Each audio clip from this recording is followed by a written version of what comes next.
الحمد لله وكفى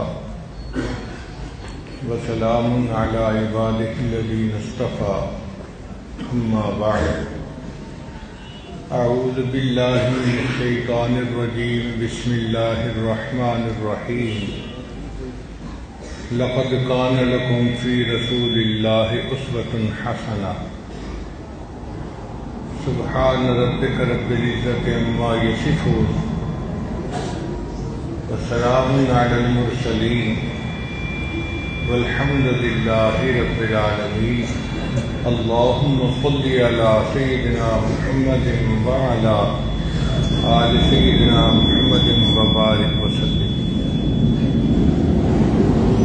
ہمارے آقا اور سردار حضرت محمد مصطفیٰ احمد مجتبیٰ صلی اللہ علیہ وسلم کو اللہ رب العزت نے انسانیت کے لیے ایک نمونہ بنا کر بھیجا ہے۔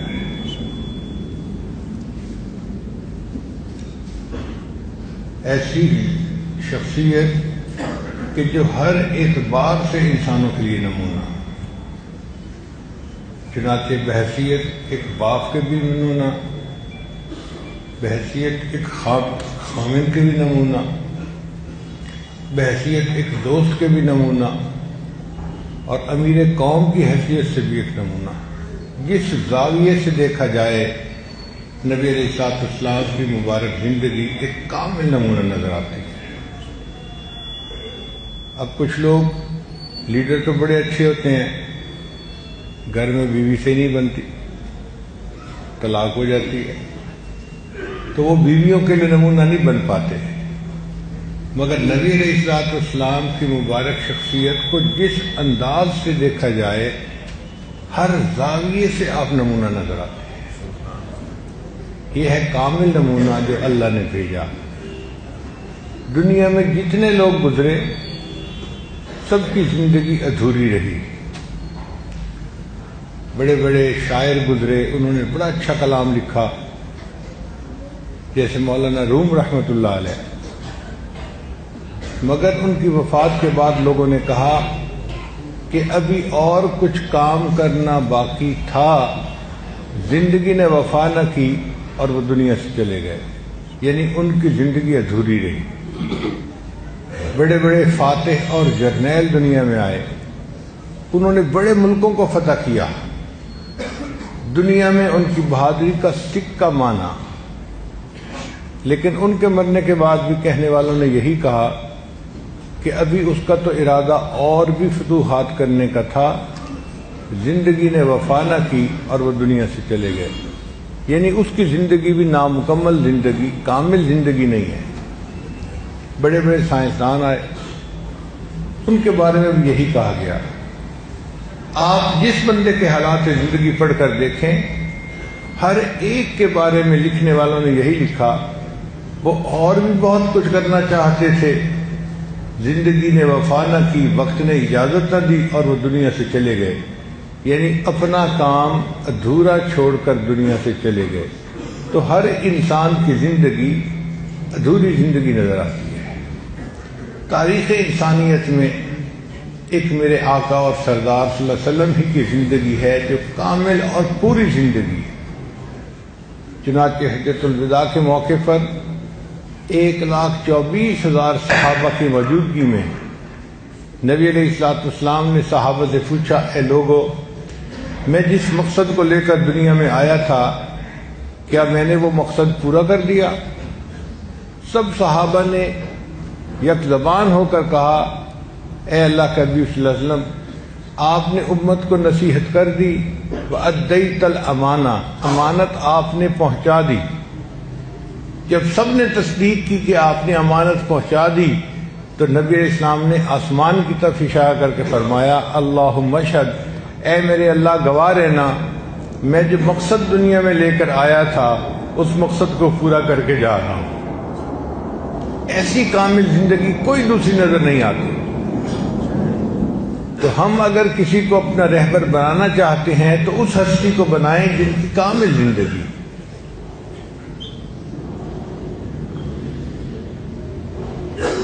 میرا قائد ہے وہ زندگی پیغام تھا جس کا، محمد نام تھا جس کا، محبت کام تھا جس کا، وہ رفتہ رفتہ جس نے قوم کو منزل عطا کر دی، کلی آغاز تھی جس کی، چمن انجام تھا جس کا۔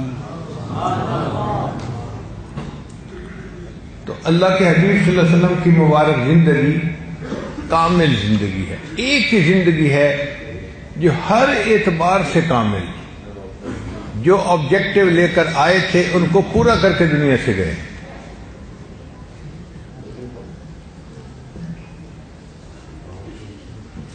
پھر دوسری بات، اللہ نے اپنے محبوب صلی اللہ علیہ وسلم کو اخلاق عظیمہ عطا فرمائے تھے۔ ارشاد فرمایا، وَإِنَّكَ لَعَلَىٰ خُلُقٍ عَظِيمٍ، اے میرے محبوب صلی اللہ علیہ وسلم آپ تو اخلاق کے اعلیٰ ترین درجے پر فائز ہیں۔ ایسے اخلاق دنیا میں کسی دوسرے میں نظر نہیں آ سکتے۔ نبی علیہ السلام کا تحمل، آپ کی بردباری، آپ کا درگزر، آپ کا دوسروں کے ساتھ شفقت کا، رحمت کا معاملہ، دوسروں کے ساتھ ہمدردی، یہ ایسی صفات تھی کہ جو تاریخ انسانیت میں پہلے نہیں دیکھی گئی تھی۔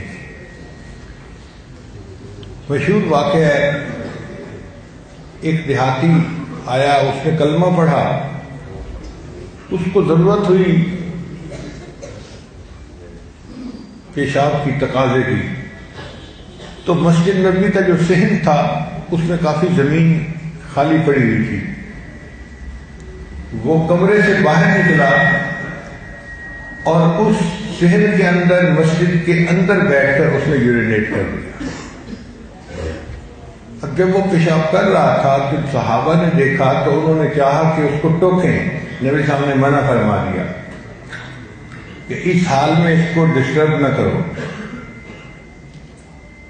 اب وہ بندہ جب اپنی ضرورت سے فارغ ہو کے آیا تو نبی علیہ السلام نے اسے تانا نہیں دیا، اسے شرمندہ نہیں کیا، رسوا نہیں کیا، اسے پیار سے سمجھایا کہ دیکھو ہر بندہ چاہتا ہے کہ اس کا گھر صاف ستھرا ہو، اللہ تعالیٰ بھی چاہتے ہیں کہ اس کے گھر کو پاک صاف رکھا جائے، تو اللہ کے گھر کے اندر اس طرح گندگی کا پھیلانا اچھا نہیں ہے۔ ان کو جب احساس ہوا، انہوں نے ریئلائز کیا تو وہ حیران ہو گئے، اے اللہ کے میں نے اتنی بڑی غلطی کر لی۔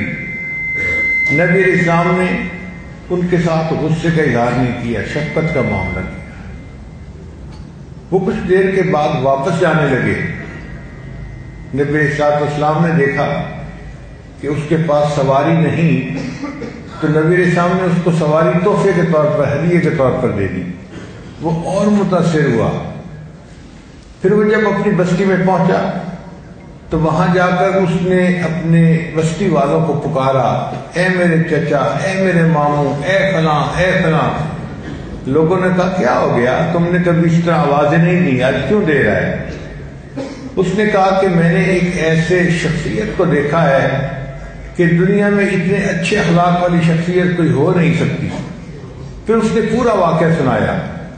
اس واقعے کو سن کر اس بستی کے شاید 300 سے زیادہ لوگ آئے اور کلمہ پڑھ کر مسلمان ہو گئے۔ ایسے اخلاق عظیمہ اللہ نے اپنے محبوب صلی اللہ علیہ وسلم کو عطا فرمائے۔ ایک دفعہ میرا واسطہ ایک انگریز سے پڑ گیا، وہ پہلے سے انتظار میں تھا کہ کوئی مسلمان مجھے ملے تو میں اس کے ساتھ بحث کروں. شاید ایئرپورٹ پہ کہیں بیٹھے تھے لاؤنج میں، تو وہ آ کے میرے پاس بیٹھ گیا. مجھے کہتا ہے تمہیں پتہ ہے کہ اسلام تلوار کے زور پر پھیلا؟ تو میں نے اس سے پوچھا کہ وہ کیسے؟ کہتے ہیں کہ مسلمانوں کے پیغمبر اسلام کے گرد کچھ تلوار کے ماہر جنگجو قسم کے نوجوان اکٹھے ہو گئے تھے اور ان لوگوں نے تلوار کے زور پہ پوری دنیا میں اسلام کو پھیلا دیا. تو میں نے کہا اچھا مجھے یہ بتاؤ کہ وہ جو چند نوجوان جنگجو اکٹھے ہو گئے تھے ان کو کس تلوار نے اکٹھا کیا تھا؟ تھوڑی دیر تو سوچتا رہا، پھر کہتے ہیں کہ وہ تو مسلمانوں کے پیغمبر کے اخلاق سے مطمئن ہو کر متاثر ہو کر قریب ہوئے تھے. میں نے کہا اصل میں یہ اخلاق کی تلوار تھی جس نے دلوں کو فتح کر لیا تھا. چنانچہ سیدہ شریف اللہ فرماتی ہیں فتحت المدینہ بالاخلاق، نبی علیہ السلام کے اخلاق نے مدینہ کے لوگوں کے دلوں کو فتح کر لیا تھا. جو دلوں کو فتح کر لے وہی فاتح زمانہ. تو نبی علیہ السلام نے دلوں کو فتح کر لیا تھا. یہ فتوحات کی اصل وجہ تھی، اخلاق حمیدہ، اخلاق عظیمہ. چنانچہ حدیث پاک میں آتا ہے کہ ایک آدمی تھا جس کے پاس بیت اللہ کی چابی ہوتی تھی، اس کا نام تھا عثمان. جب نبی اسلام نے ہجرت فرمانی تھی تو آپ صلی اللہ علیہ وسلم نے اسے کہا کہ بھائی میرا دل چاہتا ہے کہ میں بیت اللہ کے اندر داخل ہو کر اللہ کی عبادت کروں، تو آپ بیت اللہ کا دروازہ کھول دیں. اس نے کہا میں نہیں کھولتا. نبی علیہ السلام نے کئی بار کہا مگر وہ اپنی ضد کے اوپر قائم رہا. تو نبی علیہ السلام نے ارشاد فرمایا عثمان ایک وقت آئے گا جس پوزیشن میں تم کھڑے ہو اس پوزیشن میں میں کھڑا ہوں گا، اور آج جس پوزیشن میں میں کھڑا ہوں اس میں تم کھڑے ہوگے. یعنی چابی میرے ہاتھ میں ہوگی، تمہارے ہاتھ خالی ہوں گے. تو عثمان کو غصہ آ گیا، یہ کیسے ہو سکتا ہے کہ میرے ہاتھ سے چابی کسی اور کے ہاتھ میں چلی جائے. تو نبی علیہ السلام نے ہجرت فرمائی. بیت اللہ سے جدا ہوتے ہوئے نبی علیہ السلام کے مبارک آنکھوں میں آنسو تھے، اور آپ نے فرمایا بیت اللہ میرا دل نہیں چاہتا کہ میں تجھ سے دور جاؤں، مگر کیا کروں، یہاں کے بسنے والے مجھے یہاں رہنے نہیں دیتے. اب اللہ کی شان دیکھیے کہ جب بیت اللہ فتح ہوا تو اس وقت سارے رؤسائے قریش حرم میں موجود تھے اور سب سر جھکائے بیٹھے تھے کہ نبی علیہ السلام اس وقت فاتح کی حیثیت سے وہاں تھے. تو آپ صلی اللہ علیہ وسلم نے عثمان کو بلایا. عثمان آ گیا. نبی السلام نے فرمایا عثمان بیت اللہ کی چابی میرے حوالے کرو.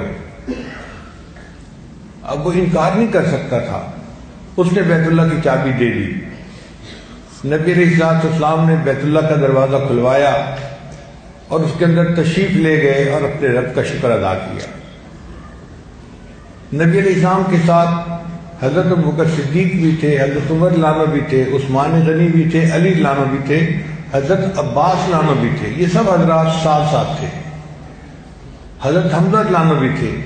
اور ان میں سے ہر صحابی کا دل چاہ رہا تھا کہ کاش جب دروازہ بند ہو تو نبی علیہ السلام چابی میرے حوالے کر دے، مجھے بیت اللہ کا کنجی بردار ہونے کی سعادت نصیب ہو جائے. اور دنیا کا دستور یہی ہے کہ جب کوئی اقتدار میں آتا ہے تو وہ اپنی پارٹی کے بندوں کو نوازتا ہے، اپنوں کو جن کو سمجھتا ہے ان کو نوازتا ہے. تو نبی علیہ السلام نے دروازہ بند کروایا اور چابی ان صحابہ میں سے کسی کو نہیں دی.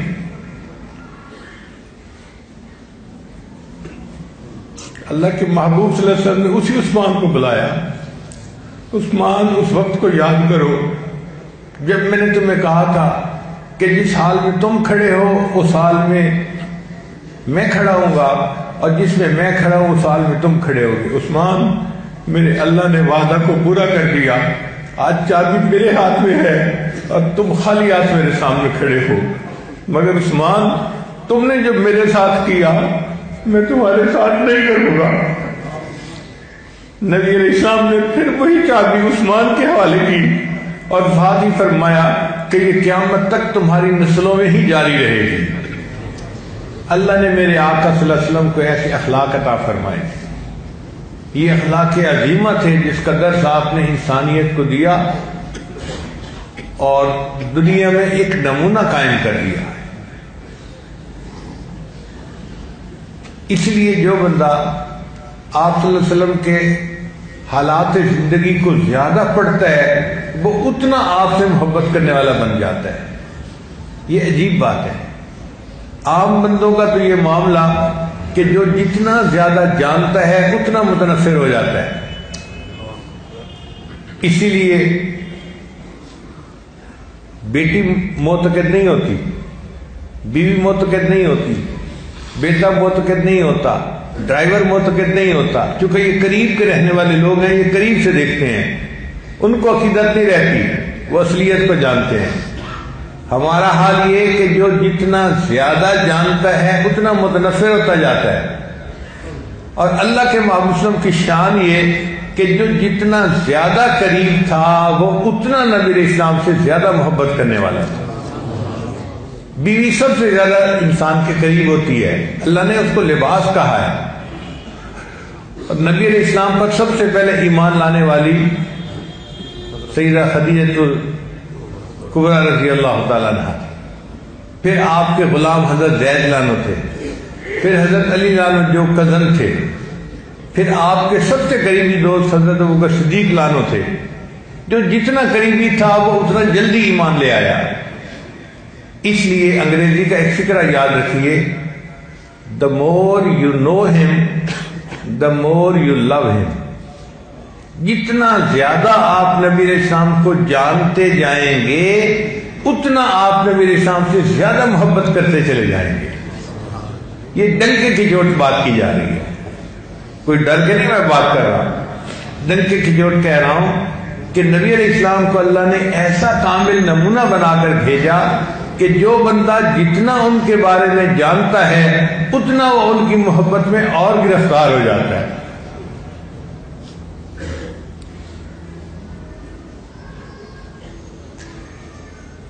کچھ سال پہلے کی بات ہے، ایک عیسائی نے ایک کتاب لکھی، انگریز مورخ تھا، اس نے کتاب لکھی a ranking of the most influential personalities in history, کہ تاریخ کے اندر جو بڑی مؤثر شخصیات گزری ہیں ان کی اس نے درجہ بندی کی، اور 100 شخصیتوں کا اس نے ایک فہرست دی، ان کے حالات زندگی لکھے۔ اس میں اس نے موسیٰ علیہ السلام کا تذکرہ بھی کیا، حضرت عیسیٰ علیہ السلام کا تذکرہ بھی کیا، نیوٹن کا اور شیکسپیئر کا تذکرہ بھی کیا، آئنسٹائن کا تذکرہ بھی کیا، بڑے بڑے سائنسدانوں، جرنیلوں، بادشاہوں کے تذکرے کیے۔ مگر اس فہرست میں اس نے سب سے پہلے ہمارے آقا اور سردار حضرت محمد مصطفیٰ صلی اللہ علیہ وسلم کا نام نامی اس میں گرامی لکھا۔ جب شروع میں یہ بات سنی، آج سے 15-20 سال پہلے کی بات ہے، تو میں نے وہ کتاب خرید کر خود پڑھی۔ اس میں اس نے لکھا ہوا تھا کہ my choice of Muhammad to lead the ranking of the most influential personalities will surprise some of the readers, کہ میں نے جو مسلمانوں کے پیغمبر اسلام کا نام نمبر 1 پہ لکھا ہے تو کچھ قارئین اس کو پڑھ کر بڑے حیران ہوں گے، مگر میں نے یہ اس لیے ان کا نام پہلے نمبر پر لکھا کہ دنیا میں جتنی بڑی بڑی پرسنالٹیز آئی ہیں ان کی زندگیوں کو دیکھیں تو وہ اپنے وقت کے بہترین سکولوں میں، کالج میں اور یونیورسٹیز میں پروفیسروں سے پڑھتے نظر آتے ہیں۔ تو پہلے انہوں نے تعلیم پائی پھر وہ بڑے بنے۔ یہ واحد وہ شخصیت ہے جو اپنی پوری زندگی کسی انسان کے سامنے شاگرد بن کر نہیں بیٹھے، کسی تعلیمی ادارے میں انہوں نے نہیں پڑھا، اس کے بعد اگر انہوں نے انسانیت کو ایسی رہنمائی دی، ان کا حق بنتا ہے کہ ان کو نمبر 1 پہ میں لکھوں۔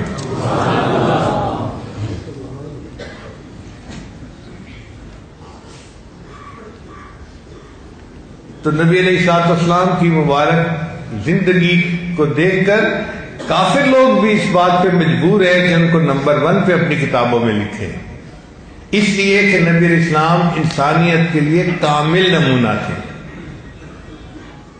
امی و دقیق دان عالم، بے سایہ و صاحبان عالم، دیکھنے میں ان پڑھ تھے مگر کائنات کے سب سے بڑے دقیقہ دان تھے، نقطہ شناس تھے، اور بے سایہ تھے مگر پوری کائنات کے لیے صاحبان کی حیثیت رکھتے تھے۔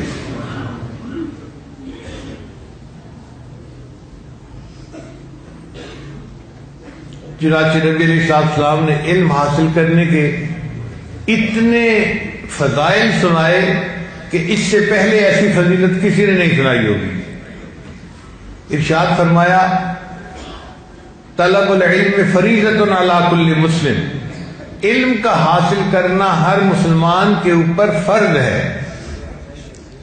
ایک ان پڑھ معاشرے میں علم کی اتنی اہمیت کا بیان کرنا یہ کوئی عام بات نہیں ہے، یہ نبی علیہ السلام کی شان تھی، وہ علم کی اہمیت کو جانتے تھے، سمجھتے تھے، اس لیے فرمایا۔ کوئی 20 سال پہلے کی بات ہے،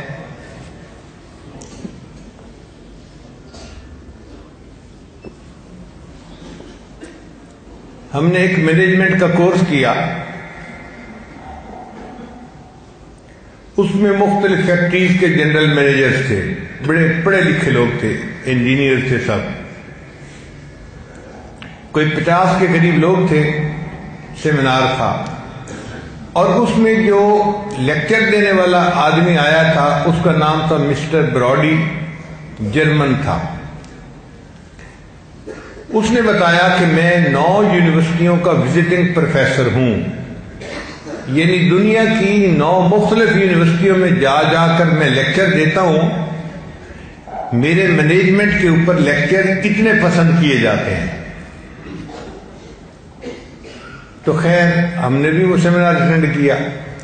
اس سیمینار کے شروع میں اس نے تمہید یوں باندھی کہ ایک زمانہ تھا، لوگ سمجھتے تھے کہ طالب علمی کے زمانے میں پڑھنا ہوتا ہے اور پھر سکول کالج سے نکلنے کے بعد پھر کام کرنا ہوتا ہے، پھر پڑھنے کی کوئی ضرورت نہیں ہوتی۔ آج سائنسی ترقی بہت عروج پر ہے اور یورپین کمیونٹی اس نتیجے پر پہنچی ہے کہ انسان کو یونیورسٹی کالج سے نکلنے کے بعد بھی پڑھنا پڑتا ہے۔ آپ جاب کر رہے ہیں، آپ پروفیشنل نالج اپنا امپروو کریں گے تو چلیں گے، ورنہ آپ تقاضے پورے نہیں کر سکیں گے۔ اس لیے کانفرنسوں میں جانا چاہیے، سیمینار میں جانا چاہیے اور پروفیشنل نالج حاصل کرنا چاہیے۔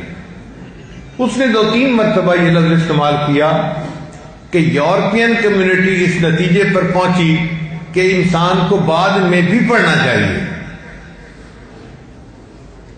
تو میں نے ہاتھ کھڑا کیا کہ میں کوئی بات شیئر کرنا چاہتا ہوں۔ اس نے مجھے کہا کہ ٹھیک ہے مسٹر احمد، آپ کیا کہنا چاہتے ہیں؟ میں نے کہا کہ آپ نے مجھے 3 مرتبہ میرے سامنے یہ بات کہی ہے کہ یورپین کمیونٹی اس نتیجے پر پہنچی کہ انسان کو پوری زندگی پڑھنا پڑتا ہے۔ یہ یورپین کمیونٹی کا آئیڈیا نہیں ہے، یہ آئیڈیا کسی اور کا ہے۔ وہ حیران ہو گیا، مجھے کہتے ہیں آپ کیا کہنا چاہتے ہیں؟ میں نے کہا کہ میرے آقا صلی اللہ علیہ وسلم کی ایک حدیث مبارکہ ہے، اطلب العلم من المہد الی اللحد، لوگوں پنگھوڑے سے لے کر قبر میں جانے تک علم حاصل کرو۔ تو یہ تو آئیڈیا 1400 سال پہلے ہمارے پیغمبر اسلام نے عطا کیا تھا، تم یورپین کمیونٹی کے نام کیوں لے رہے ہو؟ اللہ کی شان دیکھیں، وہ تھوڑی دیر تو کھڑا سوچتا رہا، پھر اس نے اپنا بریف کیس کھولا، اپنی ڈائری نکالی اور میرے پاس لے کے آیا اور مجھے کہتے ہیں کہ عربی میں بھی لکھ کے دو اور اس کا ترجمہ انگلش میں بھی نیچے لکھ کے دو مجھے۔ میں وعدہ کرتا ہوں آج کے بعد میں پوری دنیا میں جہاں لیکچر دوں گا ان کو کہوں گا کہ یورپین کمیونٹی اس نتیجے پر نہیں پہنچی، ان سے پہلے مسلمانوں کے پیغمبر اسلام اس نتیجے پر پہنچے تھے اور انہوں نے فرمایا پوری زندگی علم حاصل کرنا چاہیے۔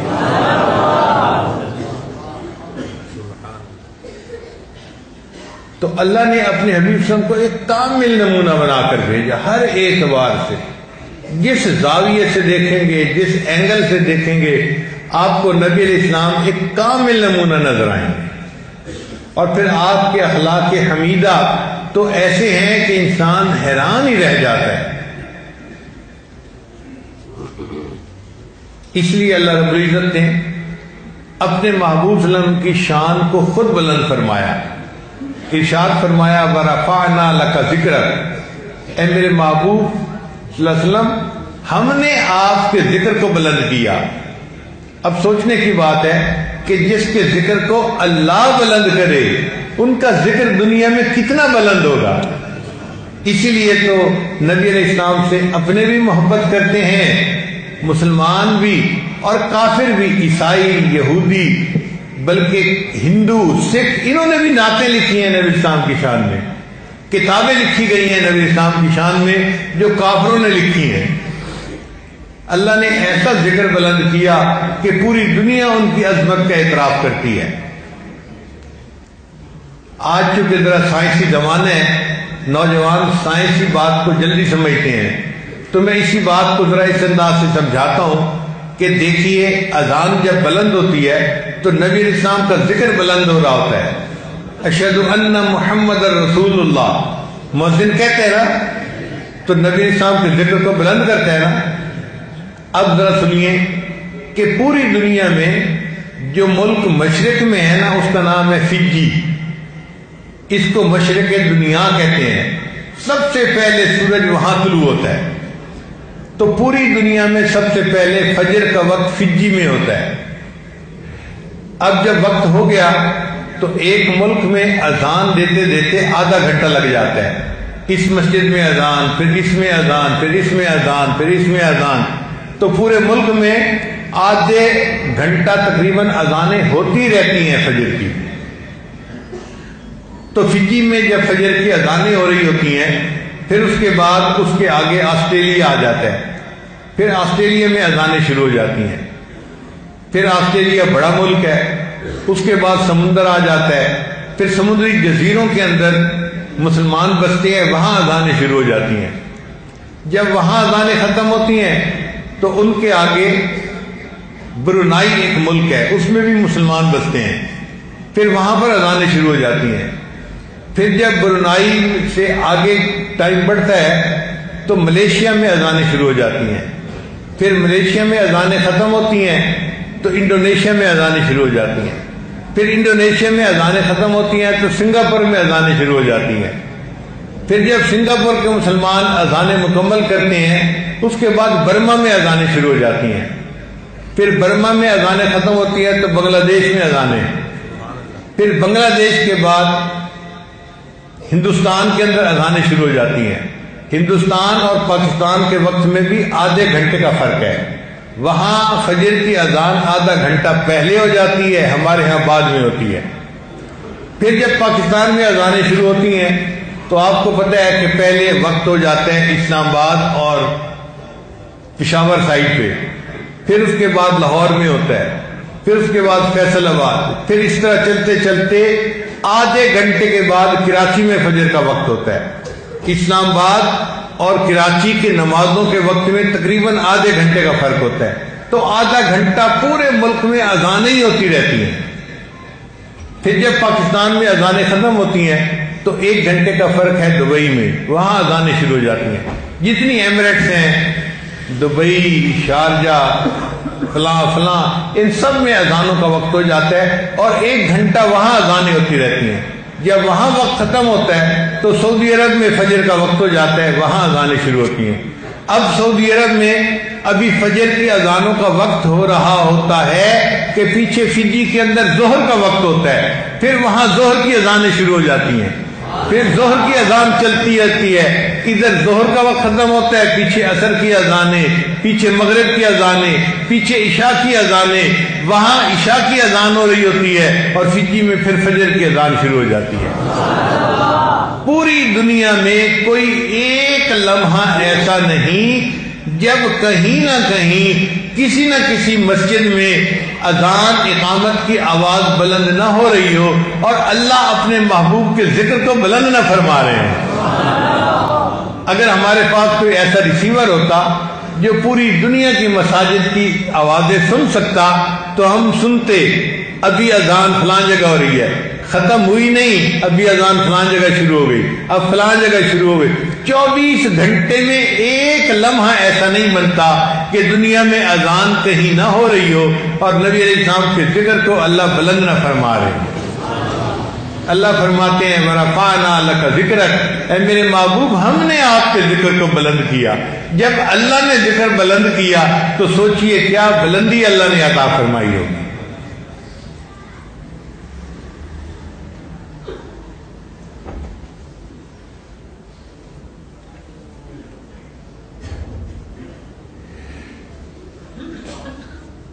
دنیا میں دیکھا ہے کہ ہر بندے کی ابتدا عروج کے اوپر ہوتی ہے، مگر عروج کے بعد پھر زوال آ جاتا ہے۔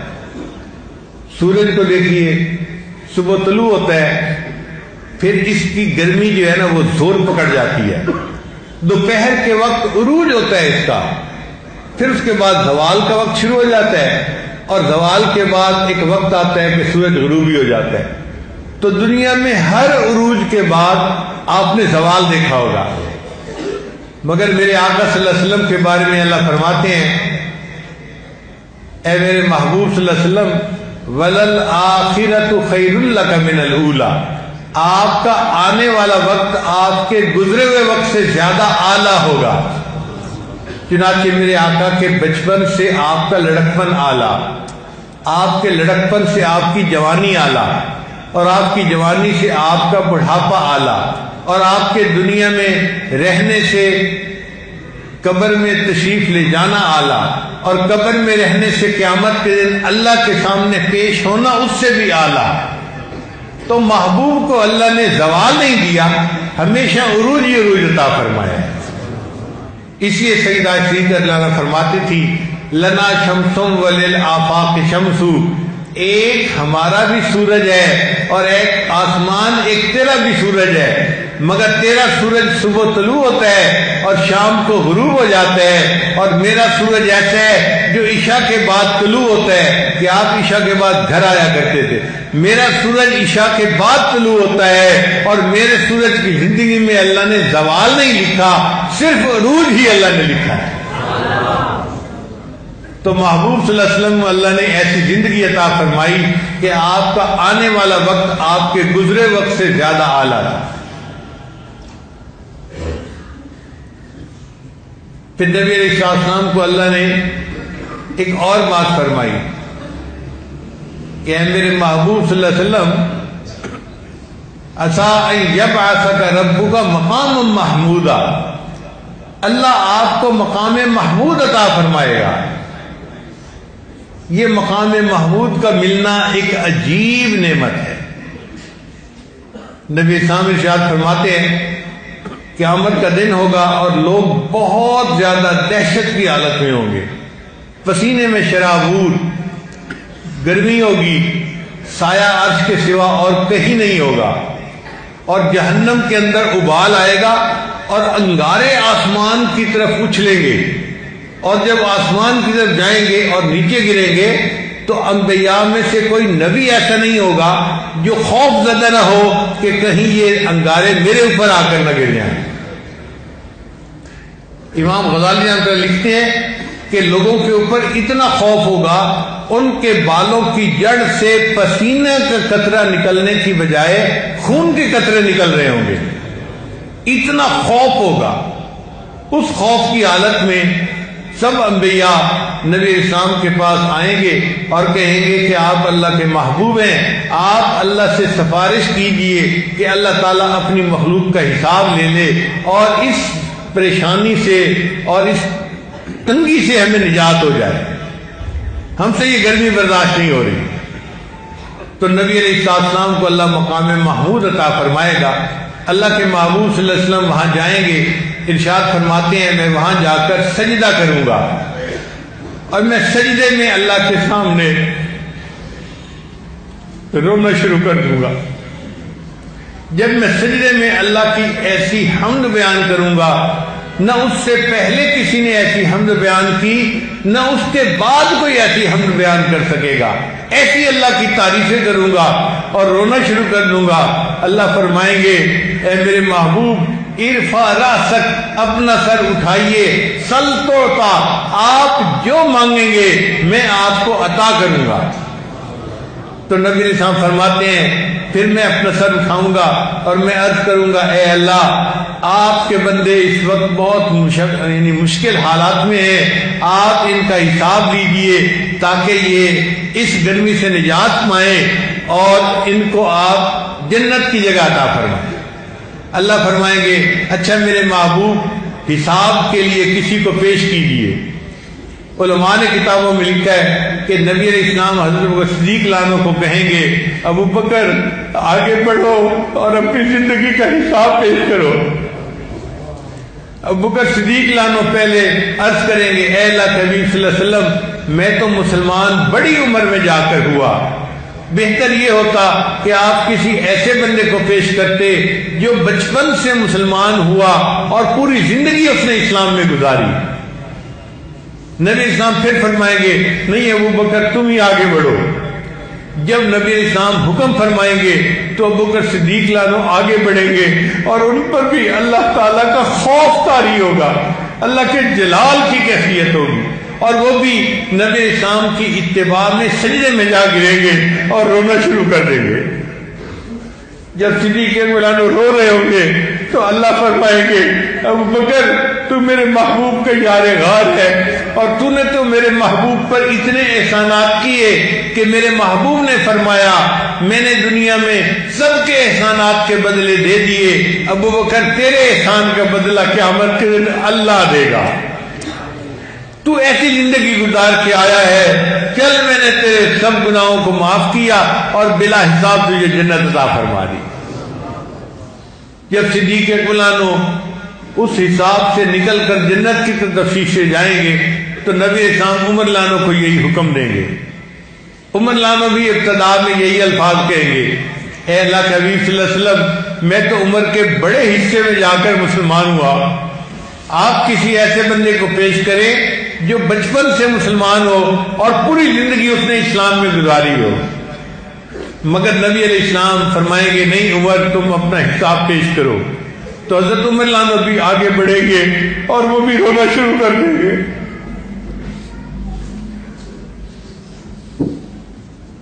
جب وہ رو رہے ہوں گے اللہ فرمائیں گے عمر تم روتے ہو، تم نے تو ایسی زندگی گزاری کہ تم میرے محبوب کی مراد تھے، مراد مصطفیٰ تھے، اور تمہاری وجہ سے اسلام کو شان و شوکت ملی اور اسلام کو تم نے دنیا کے اندر مضبوط کر دیا، جما دیا۔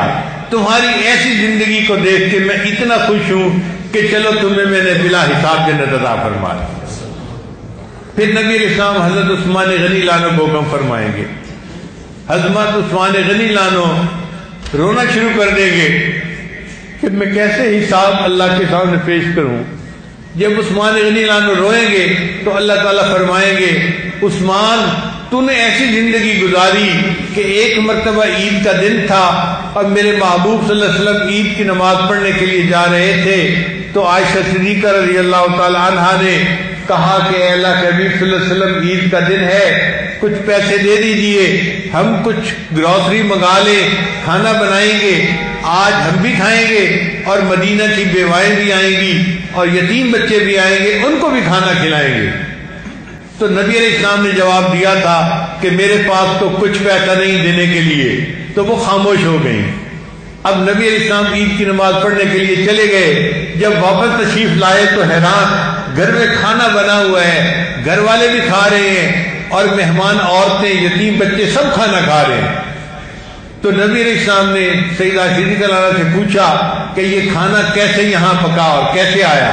انہوں نے کہا اے اللہ کے حبیب صلی اللہ علیہ وسلم جب آپ تشریف لے گئے تو سیدنا عثمان غنی لانو نے ایک اونٹ گروسری سے بھرا ہوا آپ کی ہر بیوی کے گھر ہدیہ اور تحفہ بھیجا ہے۔ ہمارے گھر بھی ایک اونٹ سامان سے لدا ہوا آیا، اب اس سامان سے ہم نے کھانا بنایا ہے ہم بھی کھا رہے ہیں اور آنے والے مہمانوں کو بھی کھلا رہے ہیں۔ نبی اسلام کا دل اتنا خوش ہوا کہ نبی اسلام نے دعا دی، یا رحمان سہل الحساب علی عثمان، اے رحمان قیامت کے دن عثمان کے حساب کو آسان فرما دینا۔ اللہ فرمائیں گے میرے محبوب نے آپ کے بارے میں یہ دعا کی، چل میں نے آپ کے حساب کو آسان کیا اور آپ کو بلا حساب جنت عطا فرما دی۔ پھر سیدنا علی لانو اللہ کے سامنے پیش ہوں گے اور اللہ تعالیٰ ان کے نام مال کو دیکھ کے اتنے خوش ہوں گے، اتنے خوش ہوں گے، کتابوں میں لکھا ہے اللہ کا جلال اللہ کے جمال میں بدل جائے گا اور اللہ باقی ساری مخلوق کا حساب جلال کے ساتھ جمال کے ساتھ لیں گے، خوشی کے ساتھ لیں گے، نرمی کے ساتھ لیں گے۔ اور اللہ تعالیٰ اتنے خوش ہوں گے، اتنے خوش ہوں گے کہ نبی علیہ السلام کی امت کے بڑے بڑے گناہگاروں کی بھی بخشش فرما دیں گے۔ حدیث پاک میں آتا ہے اللہ تعالیٰ نبی علیہ السلام کے ایک امتی کو بلائیں گے اور اس کے گرد رحمت کی چادر کا پردہ ڈال دیں گے، پھر اس کو گنوائیں گے تو نے یہ گناہ کیا، وہ تسلیم کرے گا، تو نے یہ گناہ کیا، تو نے یہ گناہ کیا، یہ ساری زندگی کے گناہ گنوائیں گے، حتیٰ کہ اس بندے کو یہ گمان ہونے لگے گا کہ آج میں جہنم میں بھیجا جاؤں گا۔ جب بہت ڈر جائے گا نا کہ میں آج جہنم میں بھیجا جاؤں گا، اللہ فرمائیں گے دیکھ ہم نے دنیا میں بھی تیرے گناہوں پہ پردہ ڈالے رکھا، آج بھی تیرے گناہوں پہ پردہ ڈالتے ہیں۔ اللہ اس کے گناہوں کو نیکیوں میں تبدیل کر دیں گے۔ اس کے بعد جب رحمت کی چادر اللہ ہٹائیں گے تو مخلوق دیکھے گی اس بندے کے نام اعمال میں کوئی گناہ ہی درج نہیں ہوگا، تو لوگ سمجھیں گے شاید انبیاء میں سے کوئی بڑا نبی ہوں گے یا اولیاء میں سے کوئی بڑے ولی ہوں گے کہ جس کی زندگی میں کوئی گناہ ہی نہیں، حالانکہ وہ ایک گناہگار امتی ہوگا، اللہ کی رحمت سے اس کی بخشش ہو چکی ہوگی۔ اور ایک حدیث پاک میں تو یہاں تک آتا ہے کہ اللہ تعالیٰ ایک امتی کو بلائیں گے، اس کے گرد رحمت کا پردہ چادر ڈال دیں گے، یعنی مخلوق سے اوجھل کر دیں گے، اور پھر اس کو کہیں گے کہ تیرا یہ گناہ چھوٹے چھوٹے سب گناہ اس کو گنوائیں گے۔ اب وہ دل میں ڈر رہا ہوگا کہ میرے تو چھوٹے چھوٹے گناہ پیش ہو رہے ہیں، میرے گناہ تو بڑے بڑے ہیں، ان کا تذکرہ ہی نہیں ہو رہا۔ جب اللہ سارے چھوٹے چھوٹے گناہ اس کو گنوائیں گے تو تھوڑی دیر کے لیے اللہ تعالیٰ خاموش ہو جائیں گے۔ جب خاموش ہو جائیں گے نا تو وہ بندہ خود کہنے لگ جائے گا کہ یا اللہ آپ نے میرے سارے گناہ گنوا دیے۔ اللہ فرمائیں گے ہاں ہم نے گنوا بھی دیے اور ہم نے تیرے گناہوں کو نیکیوں میں بھی تبدیل کر دیا۔ تو وہ بندہ کہے گا اللہ ابھی تو میرے بہت سارے گناہ باقی ہیں، اور وہ خود اپنے بڑے بڑے گناہ گنوانا شروع کر دے گا۔ تو اللہ مسکرا پڑیں گے کہ پہلے چپ رہا اور جب پتہ چلا کہ گناہ نیکیوں میں تبدیل ہو گئے تو اب بڑے گناہ بھی گنوا رہا ہے۔ اب اس کے گناہوں کو اللہ نیکیوں میں تبدیل کر کے پھر پردہ ہٹائیں گے اور مخلوق کہے گی کہ نبی علیہ السلام کا یہ کیسا امتی تھا جس نے زندگی میں کبھی گناہ ہی نہیں کیا تھا۔ یوں اللہ تعالیٰ اپنے محبوب صلی اللہ علیہ وسلم کی امت کے ساتھ رحمت کا معاملہ فرمائیں گے اور قیامت کے دن ان کے گناہوں پہ پردے ڈال دیں گے۔ یہ امت کو نعمت کیوں ملے گی؟ نبی علیہ السلام کی صدقے ملے گی، ان کی شفاعت سے ملے گی۔ چنانچہ نبی علیہ السلام نے ارشاد فرمایا کہ اللہ رب العزت نے ہر نبی علیہ السلام کو ایک ایسی دعا مانگنے کا اجازت دی، اختیار دیا کہ جیسی دعا مانگی جائے گی ویسے قبول کر لی جائے گی۔ تو صحابی نے پوچھا اے اللہ کے نبی صلی اللہ علیہ وسلم کیا ہر نبی نے دعا مانگی؟ تو نبی صلی اللہ علیہ وسلم فرمایا ہاں ہر نبی نے دعا مانگی۔ اس نے پوچھا اے اللہ کے نبی صلی اللہ علیہ وسلم آپ نے بھی دعا مانگی؟ تو نبی علیہ السلام نے فرمایا نہیں میں نے وہ دعا نہیں مانگی، میں نے اس دعا کو اپنے پاس ریزرو کے طور پہ رکھ لیا ہے، اور قیامت کے دن جب میری امت کا حساب ہوگا اس وقت میں وہ دعا مانگوں گا اور اپنی پوری امت کو لے کے جنت میں جاؤں گا۔ یہ نبی علیہ السلام کی رحمت للعالمین ہی ہے جس کے صدقے امت کو اللہ تعالیٰ قیامت کے دن رحمت کے ساتھ مغفرت فرما دیں گے۔ مغفرت کے واقعات حدیث میں پڑھتے ہیں، حیران ہو جاتے ہیں۔ ایک حدیث مبارکہ میں ہے کہ قیامت کے دن ساری مخلوق اللہ کے سامنے کھڑی ہوگی اور ان کے درمیان میں اللہ تعالیٰ حضرت آدم علیہ السلام کو لمبا قد دیں گے۔ انہوں نے سب کپڑے پہنے ہوں گے اور جیسے کھجور کا درخت ہوتا ہے نا کہ لمبا تنا اور اوپر اس کے پتے ہوتے ہیں، ایسے حضرت آدم علیہ السلام لمبا قد ہوگا اور سب کپڑے پہنے ہوں گے، اور آدم علیہ السلام ساری مخلوق کو دیکھ رہے ہوں گے، کیونکہ وہ ساری مخلوق کے باپ ہیں، والد ہیں، تو اللہ ان کو سارا منظر دکھائیں گے۔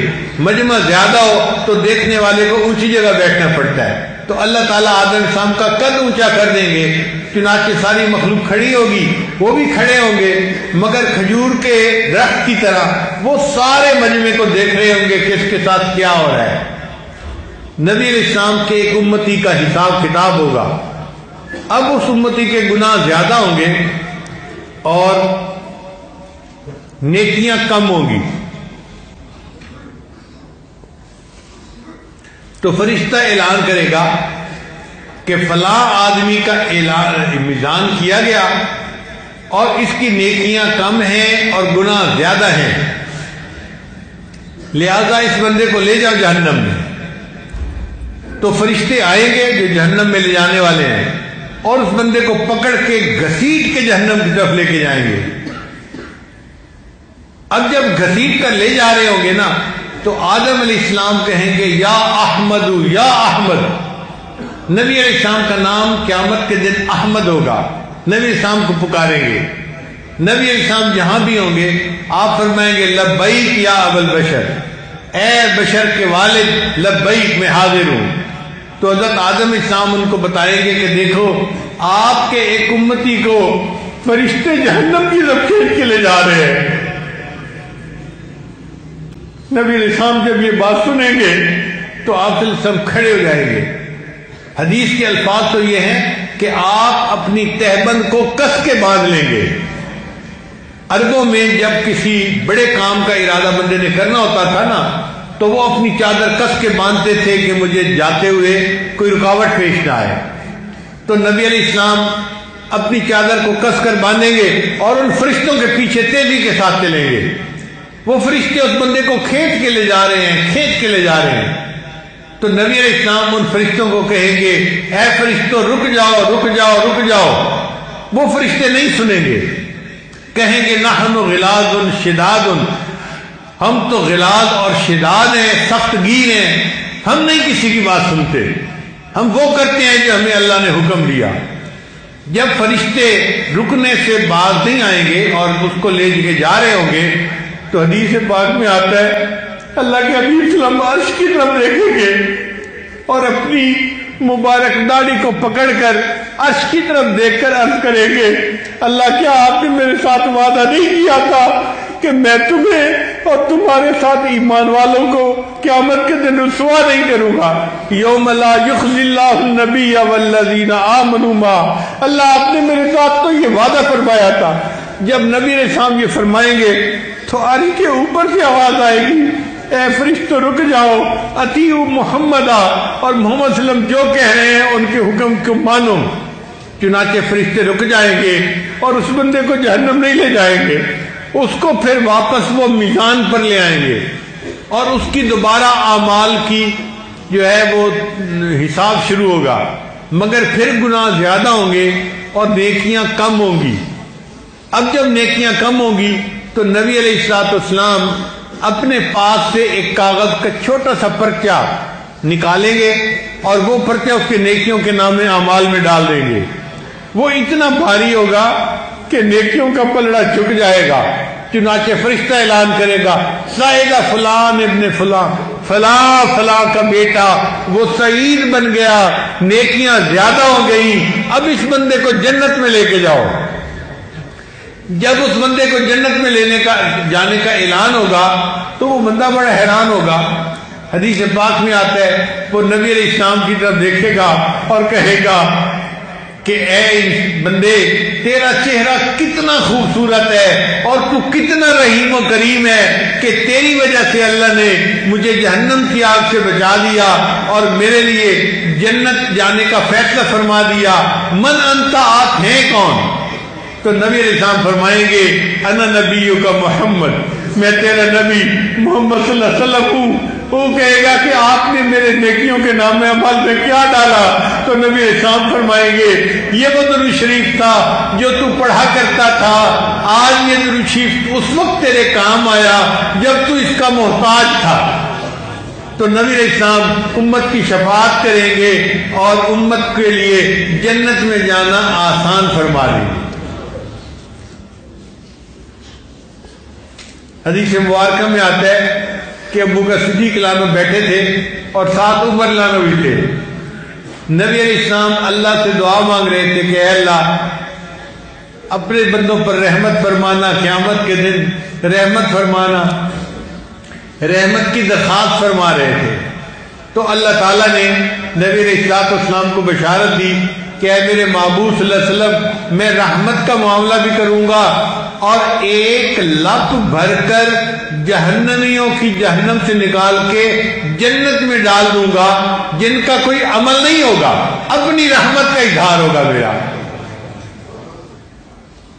تو نبی علیہ السلام بہت خوش ہو گئے کہ اللہ تعالیٰ نے ایک لپ بھر کر جہنم سے نکالنے کا وعدہ فرما دیا. اب آپ بتائیے یہ دو ہاتھ جو ایسے کیے جاتے ہیں نا اس کو لپ کہتے ہیں. اب اگر چاول کے دانے پڑے ہو تو میرے جیسا ایک چھوٹا سا بندہ لپ بھرے تو وہ سینکڑوں میں نہیں، وہ ہزاروں میں گنتی پہنچ جائے گی. اگر ایک بندے کی لپ ایسی ہے کہ اس میں گنتی ہزاروں میں پہنچ جاتی ہے تو آپ سوچئے کہ اگر اللہ تعالیٰ لپ بھریں گے تو اللہ کتنے بڑے ہیں اور ان کی لپ کتنی بڑی ہوگی. کھر بہا کھر انسان بغیر کسی عمل کے اللہ کی رحمت سے اللہ ان کو جہنم سے نکالیں گے اور جنت عطا فرما دیں گے. اب جب اللہ نے یہ وعدہ فرما دیا تو نبی علیہ السلام بڑے خوش ہو گئے. مگر ابو بکر صدیق عنہ نبی علیہ السلام سے پھر عرض کرنے لگے اے اللہ کے حبیب وسلم اور اللہ سے فریاد کیجئے، اللہ اور رحمت کا معاملہ فرمائے. جب ابو بکر صدیق عنہ نے پھر یہ کہا تو عمر عنہ بول پڑے ابو بکر اللہ نے اپنی لپ بھر کر جہنم سے نکالنے کا وعدہ کیا، اللہ کتنے بڑے ہیں اور ان کی لپ کتنی بڑی ہوگی. تو ابو بکر صدیق نے جواب دیا عمر اگر اور بندے اللہ کی رحمت سے جنت میں چلے جائیں تو تمہارا کیا حرج ہے، تم نبی علیہ السلام کو دعا کرنے دو. چنانچہ نبی علیہ السلام نے پھر دعا فرمائی. اللہ نے فرمایا اچھا میں 2 لپے بھر کر نکالوں گا اور ان کو جنت میں لے جاؤں گا. ابو بکر صدیق نے پھر عرض کیا اے اللہ کے وسلم اور دعا کیجئے، وہ بھی تو رحمت تھے نہ رحیم تھے. چنانچہ نبی علیہ السلام نے پھر دعا فرمائی. حدیث مبارکہ میں آتا ہے اللہ نے وعدہ فرمایا میں 3 لپیں بھر کر بندوں کی نکالوں گا اور ان کو بغیر کسی ان کے اپنے عمل کے اپنی رحمت سے جہنم سے نکال کے جنت عطا فرما دوں گا. تو نبی علیہ السلام کی دعا کے صدقے دیکھو اللہ نے کتنی رحمت کا وعدہ فرما دیا.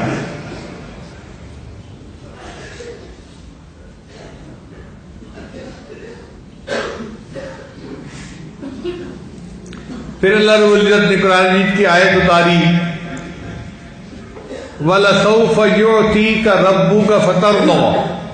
اے میرے محبوب صلی اللہ علیہ وسلم اللہ آپ کو اتنا عطا کریں گے کہ آپ راضی ہو جائیں گے.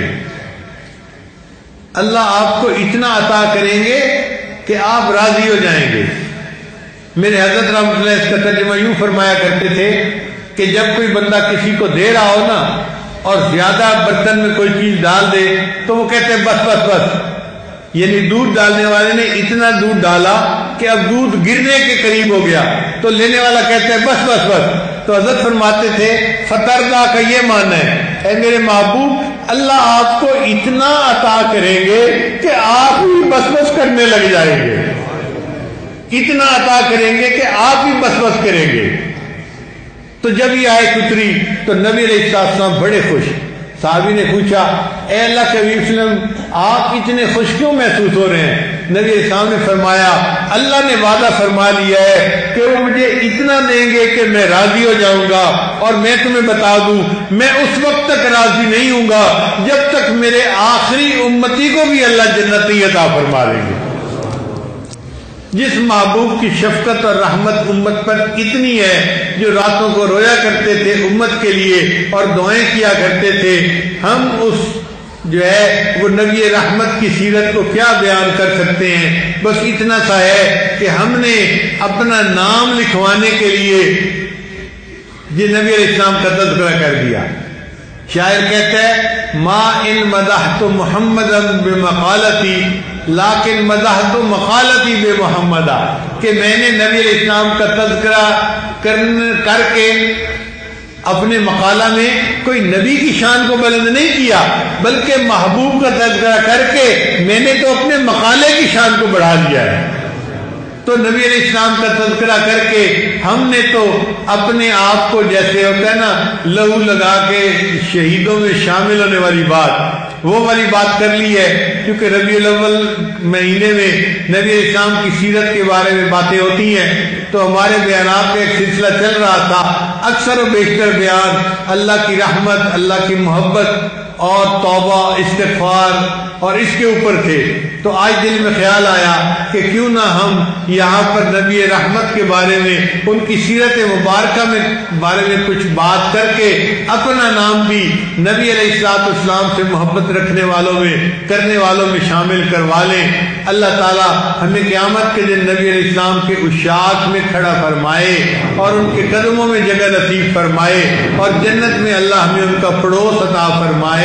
وآخر دعوانا ان الحمد للہ رب العالمین۔ توبہ کے کلمات۔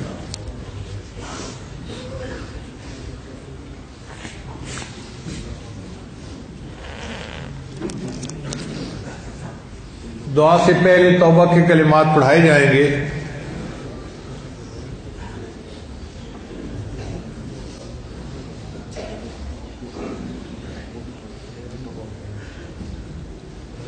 آن لائن بھی بہت سارے لوگ سن رہے ہیں، ان کو لیے بھی بتا دیں۔ اگر دور بیٹھی مستورات تک یہ آواز جا رہی ہے تو وہ بھی یہ کلمات پیچھے پیچھے پڑھ لیں، انشاءاللہ وہ بھی اس عمل میں شریک ہو جائیں گی۔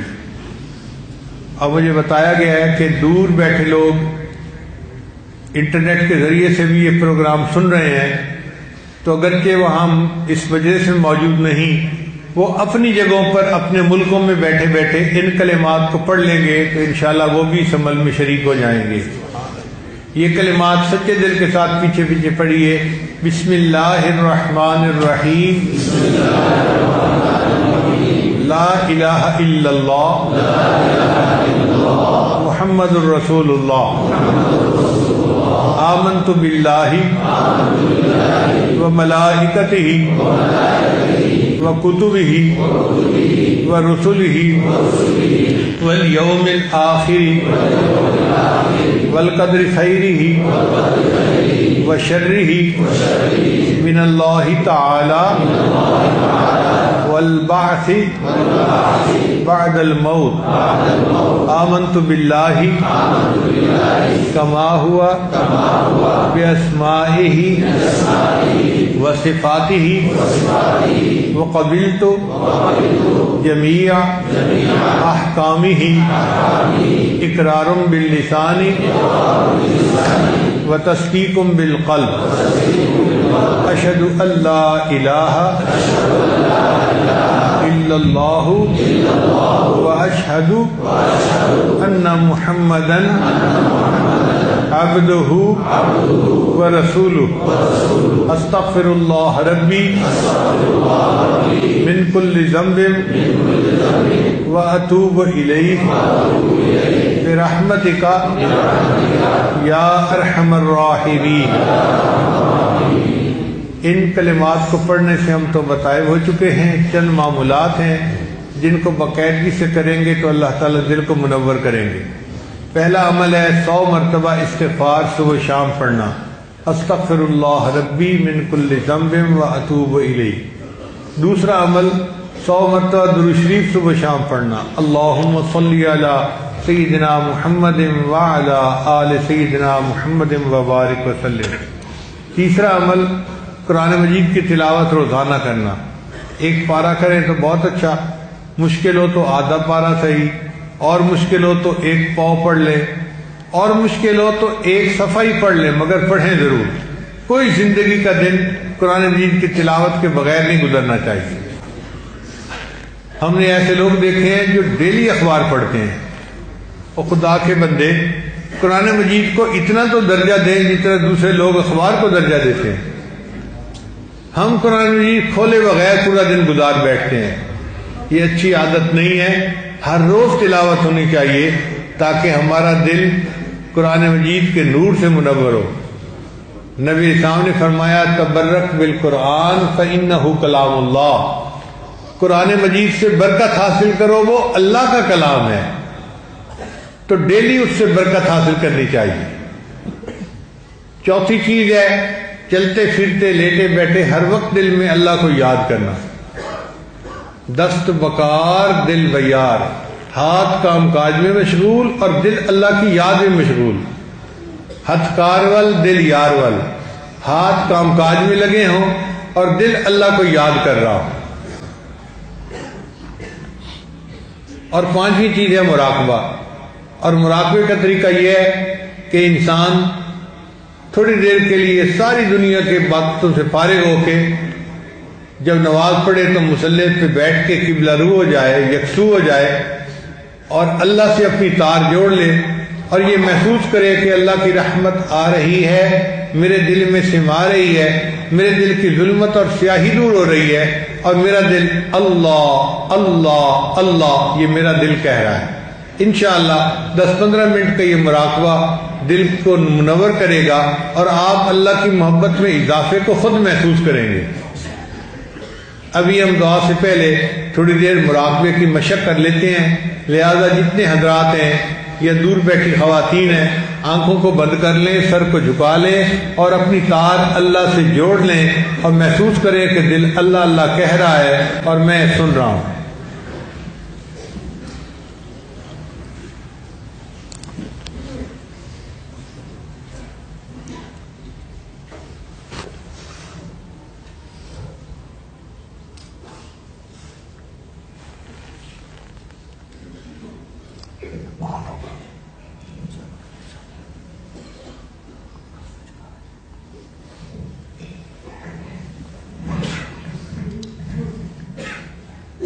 جی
فضل فرما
لا الہ الا اللہ محمد رسول اللہ. دعا کر لیجئے. سبحان ربی الاعلی الوہاب. اللہم صلی علی سیدنا محمد وعلی آل سیدنا محمد وبارک وسلم. ربنا آتنا فی الدنیا حسنة وفی الآخرة حسنة وقنا عذاب النار. ربنا لا تزغ قلوبنا بعد إذ هديتنا وهب لنا من لدنك رحمة إنك أنت الوهاب. اللہ ہم سب کے صغیرہ کبیرہ گناہوں کو معاف فرما. اللہ ہماری خطاؤں سے درگزر فرما. اللہ ہمارے عیبوں کی پردہ پوشی فرما. اللہ اپنے عشق کی آتش ہمارے سینوں میں پیدا فرما. ہمارے انگ انگ روئیں روئیں سے اپنے ذکر کو جاری فرما. ہڈی ہڈی بوٹی بوٹی میں اپنی یاد کو پیدا فرما. اللہ ہمارے تمام صغیرہ کبیرہ گناہوں کو نیکیوں میں تبدیل فرما. پیارے اللہ اپنی رحمت والے معاملے فرما. اللہ اپنے کرم والے معاملے فرما. کبھی بھی اپنے در سے دور نہ فرما. اللہ کبھی بھی اپنے در سے خالی ہاتھ نہ لوٹا. اللہ ہم نیک بننا چاہتے ہیں, شیطان بدبخت پیچھے لگا ہوا ہے. اللہ گناہ کر کے نفس ہمارا بن چکا ہے. اللہ ہمیں اپنی رحمت سے نیک بنا دیجئے. اللہ دنیا میں جہاں بھی آپ کے نیک لوگ ہیں اللہ سب آپ کے فضل سے ہی تو نیک بنے. اللہ کسی کا اپنا کوئی کمال نہیں تھا. اللہ ہمیں بھی اپنی رحمت اور فضل سے نیک بنا دیجئے. اللہ ہمیں اپنے بندوں میں شامل فرما لیجئے. اللہ جس طرح آپ نے آسمان کو زمین پر گرنے سے روک دیا, پیارے اللہ شیطان کو ہم پر مسلط ہونے سے روک دیجئے. اللہ آپ نے قرآن پاک میں ارشاد فرمایا, قُلْ يَا عِبَادِيَ الَّذِينَ أَسْرَفُوا عَلَىٰ أَنفُسِهِمْ لَا تَقْنَطُوا مِن رَحْمَةِ اللَّهِ. اللہ ہم مایوس نہیں ہیں. اللہ آپ کے سامنے ہاتھ پھیلائے بیٹھے ہیں. اللہ رحمت فرما دیجئے.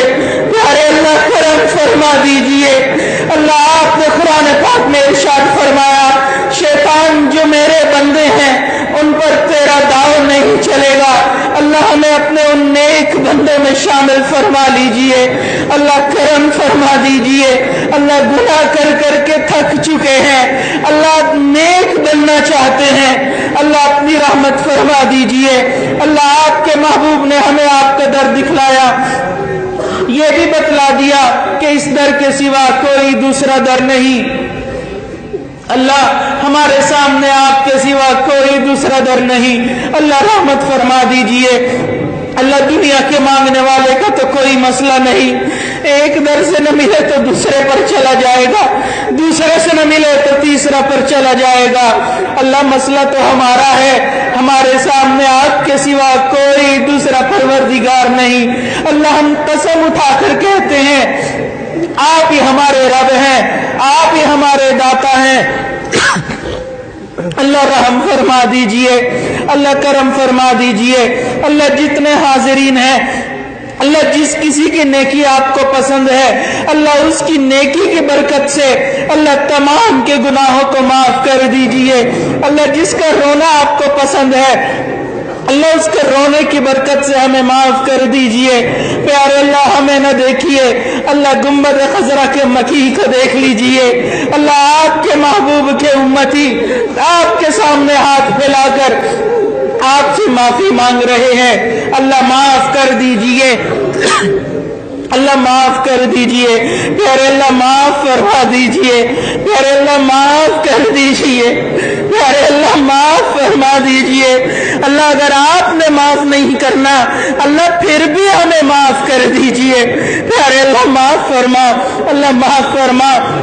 اللہ آپ نے قرآن پاک میں ارشاد فرمایا, ادعونی استجب لکم, تم دعا مانگو میں قبول کروں گا.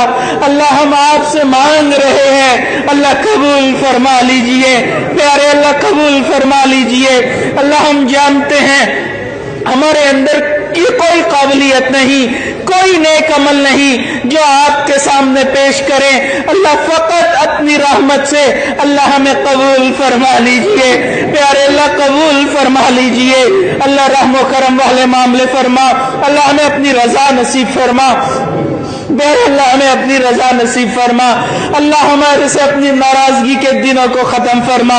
اللہ اب ہمیں خوشیوں والی زندگی عطا فرما.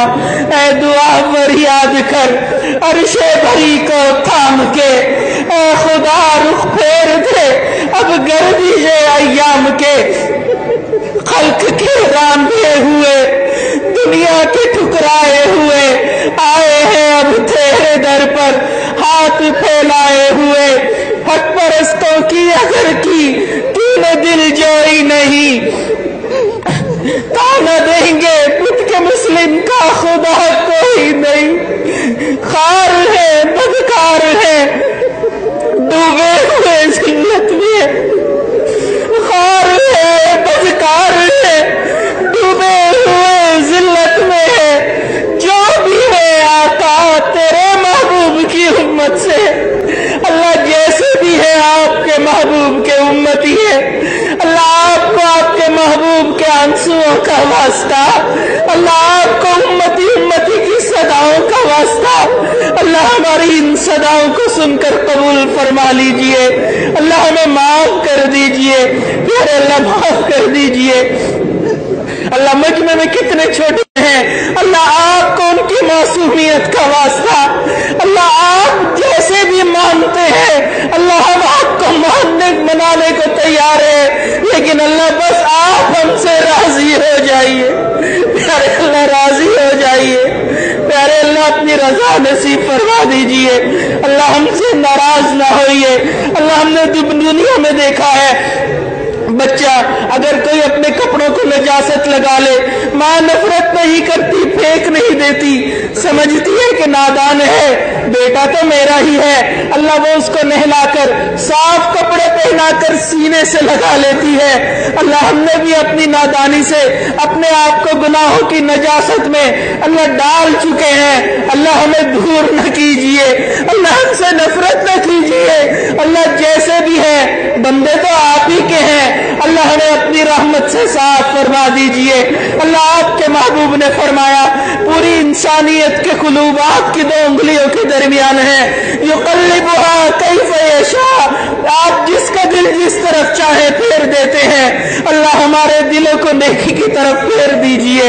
اللہ دلوں میں تقویٰ عطا فرما دیجئے. اللہ آپ کی محبت کے بنا بھی کیا جینا. اللہ اب تو زندگی میں اپنی محبت عطا فرما دیجئے. اللہ کب تک دنیا کی محبتیں لے کر گھومیں گے. اللہ کب تک غیروں کی محبتیں لے کر زندگی گزاریں گے. اللہ اپنی محبت عطا فرما دیجئے. پیارے اللہ اپنی محبت عطا فرما دیجئے. اے اللہ رات کے اس وقت میں دنیا کے بادشاہوں نے اپنے دروازے بند کر لیے. آپ کا دروازہ تو اب بھی کھلا ہے. اللہ آپ کے فقیر بندے آپ کے سامنے آپ کو منانے کے لیے حاضر ہیں. اللہ مان جائیے. پیارے اللہ مان جائیے. پیارے اللہ مان جائیے. اللہ ہمیں معاف کر دیجئے. پیارے اللہ معاف فرما دیجئے. اللہ اس سے پہلے کہ ہماری ظاہر کی آنکھیں بند ہو جائے اللہ من کی آنکھیں کھلنے کی توفیق عطا فرما. اللہ اس سے پہلے کہ لوگ ہمیں کلمہ پڑھائیں اللہ اپنے اختیار سے کلمہ پڑھنے کی توفیق عطا فرما.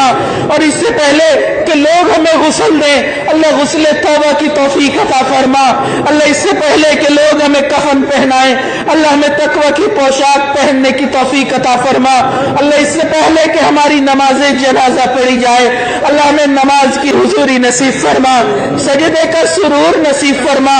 رات کے آخری پہر کے مناجات کی لذت نصیب فرما.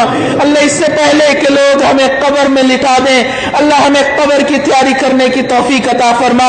اللہ ہماری قبر کو پہلے سے ہی جنت کے باغوں میں شامل فرما.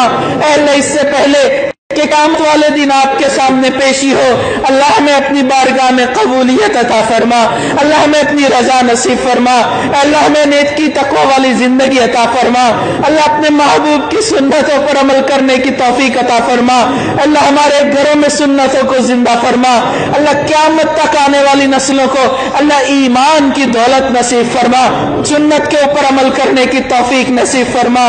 اللہ قیامت والے دن اپنے محبوب کی شفاعت نصیب فرما۔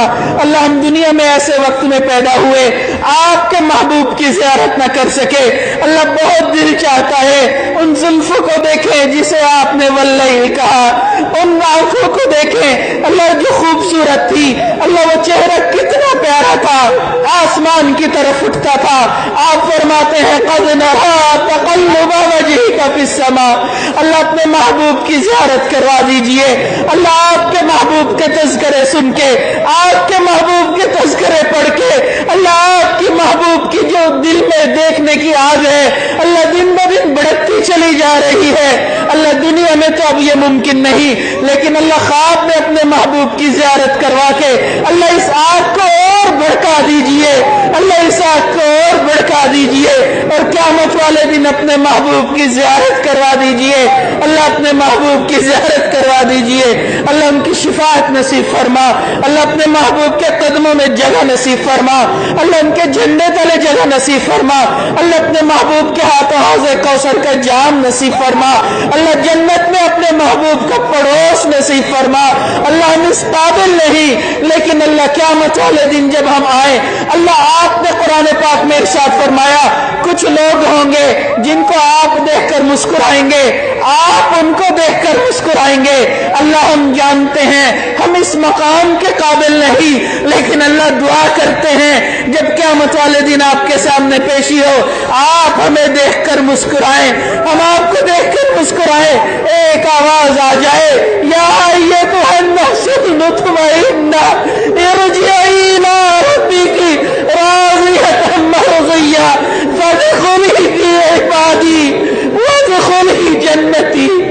اللہ ہم اس قابل نہیں، لیکن اللہ اپنی رحمت سے قابل بنا دیجئے، پیارے اللہ رحم فرما دیجئے، اللہ کرم فرما دیجئے۔ اللہ ہم نے دنیا میں دیکھا ہے بچے کی آنکھ میں آنسو آ جائے، ماں برداشت نہیں کر سکتی، فوراً اس کے مطالبے پوری کر لیتی ہے۔ اللہ آپ کے بندے آپ کے سامنے رو رہے ہیں، آنسو بہا رہے ہیں، اللہ چاہے جیسے بھی ہیں، اخلاص والے یا دکھاوے والے، اللہ آپ رحمت فرما دیجئے، سب کی رحمت کو اپنی رحمت سے قبول فرما لیجئے۔ اللہ سب کے دلوں سے دنیا کی محبت کو نکال دیجئے، اللہ سب کے دلوں میں اپنی محبت کو پیدا فرما دیجئے۔ اللہ جتنے احباب دور قریب سے آئے یا دور بیٹھے ان دعاؤں پر آمین کہہ رہے ہیں، اللہ ان کو بھی ان دعاؤں میں حصہ عطا فرما دیجئے۔ اللہ رحم و کرم والے معاملے فرما، اے اللہ ہماری دلی نیک تمناؤں کو قبول فرما۔ اللہ جو حاضرین محفل جس نیک نیت کے ساتھ یہاں پر آئے اللہ اس نیک نیت کو قبول فرما۔ اللہ ہم یہ نیتیں لے کر آئے تھے کہ آپ کے ایک پیارے بندے کی صحبت میں بیٹھیں گے، آپ کا نیک بندہ وہاں پر ہوگا، ہم اس کی زیارت کریں گے۔ اللہ ہماری اس نیت کو قبول فرما۔ اللہ ہم نے سنا ہے حدیث مبارکہ میں آپ کے محبوب نے فرمایا ایک بنی اسرائیل کا گناہگار بندہ تھا، 100 لوگوں کو قتل کر کے نیکوں کی بستی کی طرف چلا، ابھی پہنچا نہیں تھا موت آ گئی، آپ نے اس کے سارے گناہوں کو معاف کر دیا۔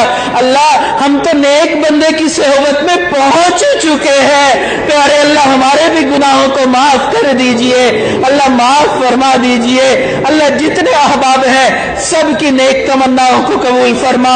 اللہ ہمیں بری نظر سے محفوظ فرما، برے اثر سے محفوظ فرما، جادو ٹونے سے ہماری حفاظت فرما، برا چاہنے والوں کی برائی سے ہماری حفاظت فرما۔ اللہ دوستی کے رنگ میں دشمنی کرنے والوں سے حفاظت فرما۔ اللہ ہمارے اس پیارے ملک کی حفاظت فرما۔ اللہ اس ملک کو دین کا قلعہ بنا۔ اللہ جو اس ملک کے دشمن ہیں اللہ ان کو ہدایت نصیب فرما۔ اللہ جن کی قسمت میں ہدایت نہیں چن چن کے دفع دور فرما۔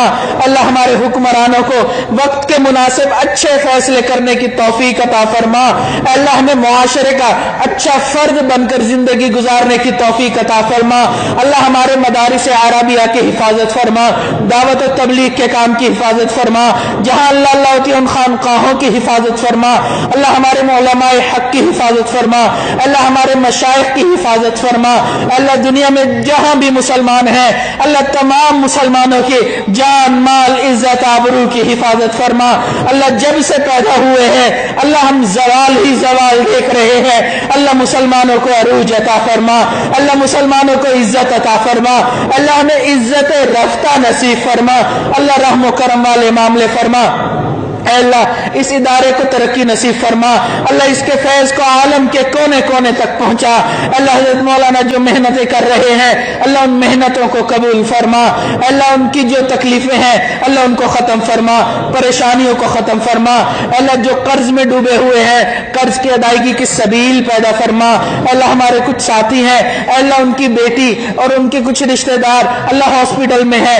اللہ ان کو شفا کاملہ عاجلہ مستمرہ عطا فرما، اللہ اس کے علاوہ جس گھر میں بھی بیمار ہے اللہ سب کو شفا عطا فرما، اللہ ظاہری اور باطنی شفا عطا فرما، جو قرض میں ڈوبے ہوئے ہیں قرض کی ادائیگی کی سبیل پیدا فرما، اللہ جو اولاد نرینہ کے طلبگار ہیں ان کو اولاد نرینہ عطا فرما، جو صاحب اولاد ہیں ان کو اولادوں کو نیکوکار بنا، فرما بردار بنا، والدین کی آنکھوں کی ٹھنڈک بنا، اللہ جن گھروں میں جوان بچے بچیاں موجود ہیں اللہ ان کے مستقبل کو روشن فرما، والدین کے لیے فرض ادا کرنے آسان فرما، اے اللہ ہمارے عزیز و اقارب مشائخ جو فوت ہو گئے اللہ ان کی مغفرت فرما، جن کی آپ نے مغفرت کر دی اللہ قرب کے اعلیٰ ترین درجات عطا فرما، اللہ ہم نے اپنی اوقات کے بقدر مانگا اللہ ہمیں اپنی شان کے مطابق عطا فرما، جو مانگنا چاہیے تھا نہیں مانگ سکے اللہ ہمیں وہ بھی عطا فرما، آپ کے محبوب تمام انبیاء اور آپ کے نیک اولیاء نے اللہ جو خیریں مانگی وہ خیریں ہمیں بھی عطا فرما،